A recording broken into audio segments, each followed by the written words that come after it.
The NBA currently has an incredible amount of young talent, which is great for us as basketball fans. Though what players stand above the rest? Now that we're deep in the offseason, I thought it would be fun to rank the 5 best players at each position who will be under 25 for this upcoming season.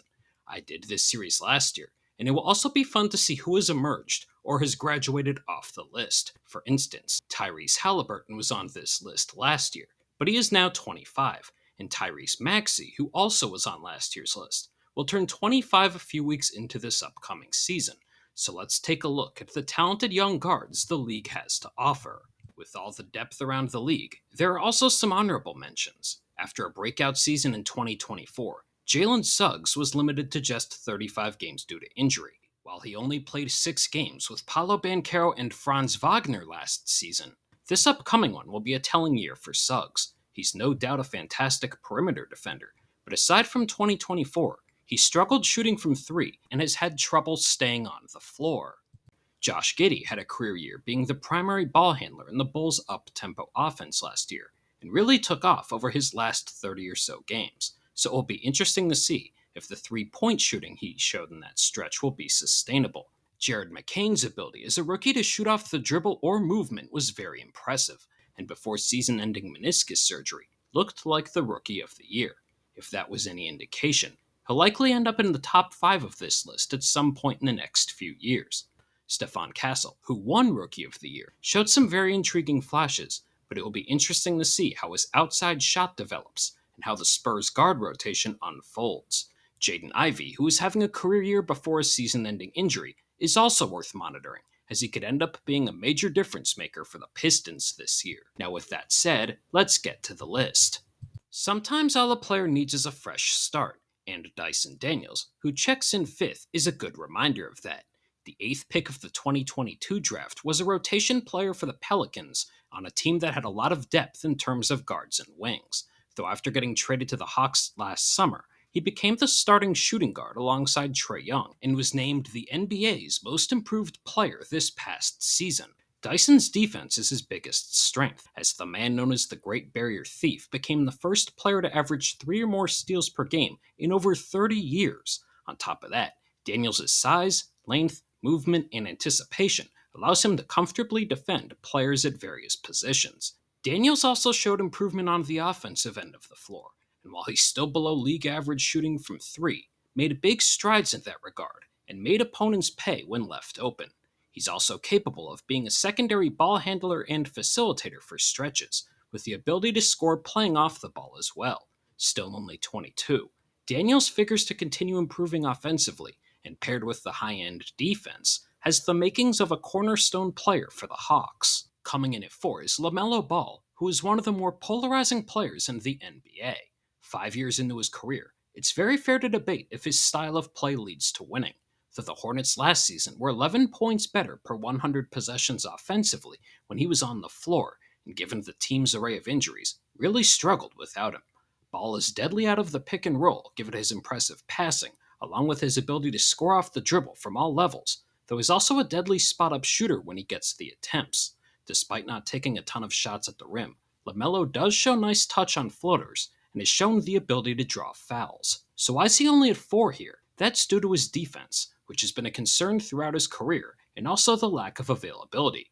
Granted, the Hornets have had some years where late in the season, they're playing for draft position, though LaMelo hasn't played 50 games in any of the past 3 seasons, and through 5 seasons has only had 1 year where he played more than 51 games. The talent is there, so if LaMelo can stay on the floor and fine-tune his game, he has the makings of a perennial all-star. Amen Thompson saw an expanded role in his second year with the Rockets, and given what he showed, let alone the upside, he checks in at number 3 here.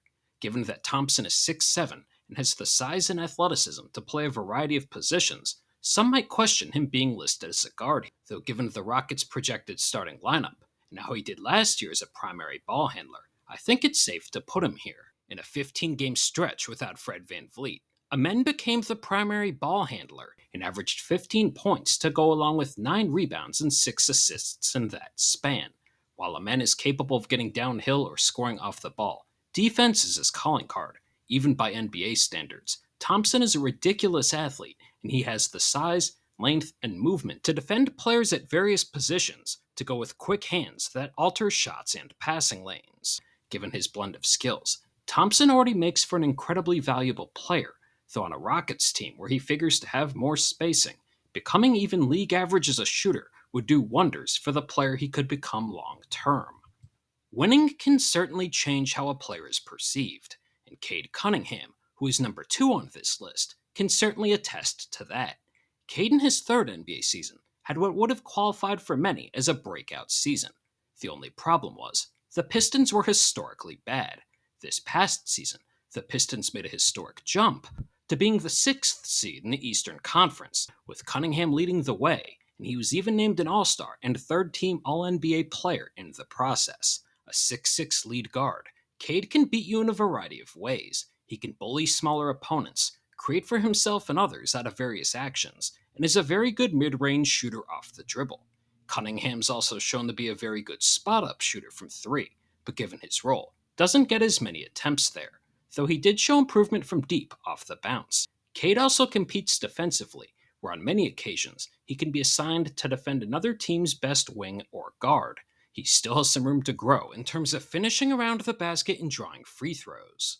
And entering his age 24 season, still has time to grow there, but it's apparent that the Pistons franchise player has truly arrived. To no one's surprise, Anthony Edwards is once again number 1 on this list, as he just turned 24 in early August. That's a frightening thought for opposing teams, as Edwards has just kept finding ways to get better. This past year, he did it from the three-point line, where he shot just under 40% from deep, while leading the league in made threes and attempting 10 a game. That blend of efficiency from 3 on that volume is stuff we've only seen from the likes of Stephen Curry and Klay Thompson. Given Edwards' ability to score in a variety of ways and also get downhill, that level of shooting is terrifying if it becomes a trend. Though Ant is also able to create for others, and when he's locked in defensively, his blend of movement, athleticism, and instincts make him a very valuable player on that end of the floor. Given that Edwards seems to emphasize adding one new thing to his game each offseason, I'm thinking he'll be an improved mid-range shooter this upcoming season, as he hopes to lead the Timberwolves to their first NBA Finals. Though given that he hasn't even hit what's typically a player's prime, the thought that there's still room to grow is a scary one, and it's why he figures to be one of the NBA's premier stars for the foreseeable future.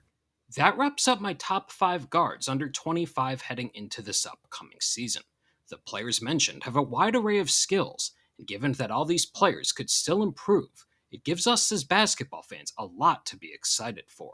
If you had any thoughts on the rankings or players you thought deserved to be mentioned, leave them in the comments, as it's going to be a lot of fun watching these players continue to ascend this upcoming season and beyond.